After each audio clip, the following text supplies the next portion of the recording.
જાણીતા ઉદ્યોગ સાહસિક અને શિક્ષણશાસ્ત્રી ડોક્ટર મંજુલા પૂજા શ્રોફના જીવન પર આધારિત પુસ્તક તમેજ તમારા ઘડવૈયાનું વિમોચન આજે અમદાવાદ ખાતે આયોજિત એક કાર્યક્રમમાં કરવામાં આવ્યું। આ પ્રસંગે ડોક્ટર મંજુલા પૂજા શ્રોફ, બોલિવૂડ અભિનેત્રી અને સામાજિક કાર્યકર દિયા મિર્ઝા, આર સેઠ પબ્લિશર્સના ડિરેક્ટર ચિંતન શેઠ, પુસ્તકના લેખિકા અનુરિતા રાઠોડ જાડેજા સહિત અનેક મહાનુભાવો ઉપસ્થિત રહ્યા હતા। આ પુસ્તક અમદાવાદના અગ્રણી પ્રકાશન ગૃહ R Seth and company private limited દ્વારા પ્રકાશિત કરવામાં આવ્યું છે। તમે તમારા ઘડવૈયા પુસ્તક ઉદ્યોગ સાહસિક અને શિક્ષણશાસ્ત્રી ડોક્ટર મંજુલા પૂજા શ્રોફના વિચારો અને કાર્ય પદ્ધતિઓ પર એક ઊંડી સમજ પૂરી પાડે છે, જેઓએ શિક્ષણ અને સામાજિક કાર્યની શાળાઓ અને સંસ્થાઓ ચલાવવાના કારણે સંભાવનાઓને વાસ્તવિકમાં ફેરવવાની કળાને સારી રીતે પકડવા ઉપરાંત માનવ વ્યવહાર અને વ્યવસ્થાપનના સુમેળ સાથેની એક અદ્ભુત સમજ प्राप्त करी छे। मैं बहुत खुश हूँ अहमदाबाद आकर। मुझे हमेशा बहुत खुशी होती है जब भी मैं यहाँ आती हूँ। तो लेकिन आज मैं एक ख़ास इंसान के लिए आई हूँ।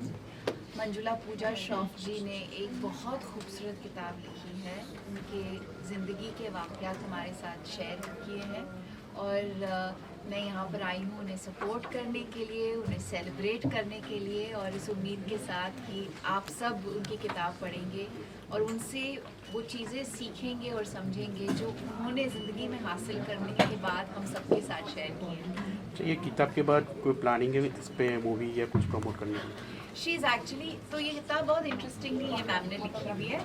उनकी जो आजकल ना लोग पूरी किताब नहीं पढ़ते and I think the publishers and the author understand that. तो उन्होंने क्या किया है, जो सेक्शंस हैं इनकी लाइफ के और जो इंस्पिरेशंस हैं उनको बहुत इंटरेस्टिंगली छोटे छोटे इंस्टेंसेस में सेपरेट करके अंडर डिफरेंट टॉपिक्स शेयर किए हैं। तो आप किताब का कोई भी पन्ना पढ़ के खोल के पढ़ सकते हो और ऐसा नहीं होगा कि शुरू से पढ़ते होते तो ज़्यादा समझ आता है ये वो।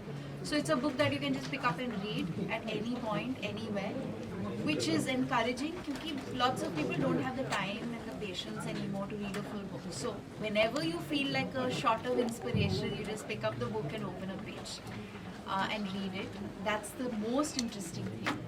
तो आपका सवाल क्या था? इसके बाद मूवी बायोपिक मूवी भी बन सकती है ना? मूवी नहीं बन सकती, जो ये फॉर्म में है उस फॉर्म में मूवी नहीं बन सकती। लेकिन मैं इनके मेरे पास बहुत सारे सवाल हैं जो मैं इनसे करने वाली हूँ और होपफुली ये मुझे जवाब देंगी और शायद मूवी भी बन सकती है। वही मैं इनकी कहानी बहुत इंटरेस्टिंग है और बहुत इंस्पायरिंग है। उसमें ऐसा कोई इमोशनल पॉइंट जो आपको लगे?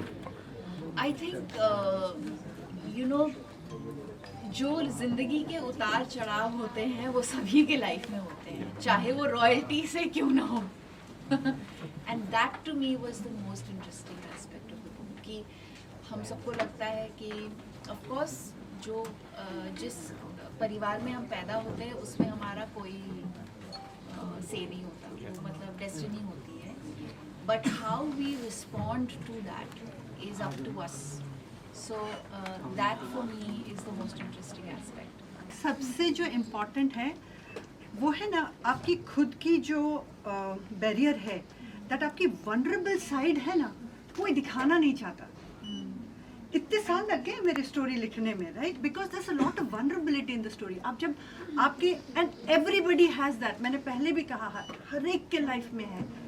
You have success, you have failure, all of us have it. Today I am very fortunate that she is sitting here talking about my life. You think this any less in her life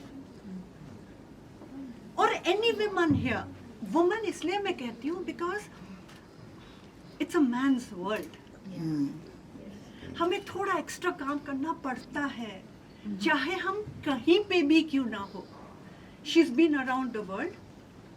There is a difference between men and women. And I'll tell you, जो हम progressive women हैं, we consider ourselves equal. हमें ज़्यादा नहीं चाहिए, हमें कम भी नहीं चाहिए।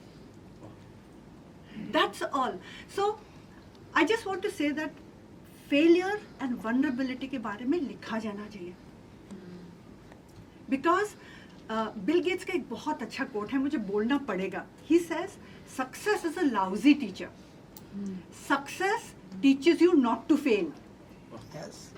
But failure, जो lessons आप सीखते हो ना, कभी नहीं भूलते. And those are the things that if you don't tell, others will not listen, will not think it's okay. और मेरे लिए खास करके because I lead youth, मुझे ये दिखाना है उनको that it's not important that you fall. What is important that you get up and run. And how you get up. हाँ, with dignity. दूसरी बात है कि हमेशा dignity किसी चीज में नहीं खोनी चाहिए. Because things will, setbacks होंगे, success होंगे, आगे जाओगे, पीछे जाओगे, but how you handle the situation, वो रह जाती है.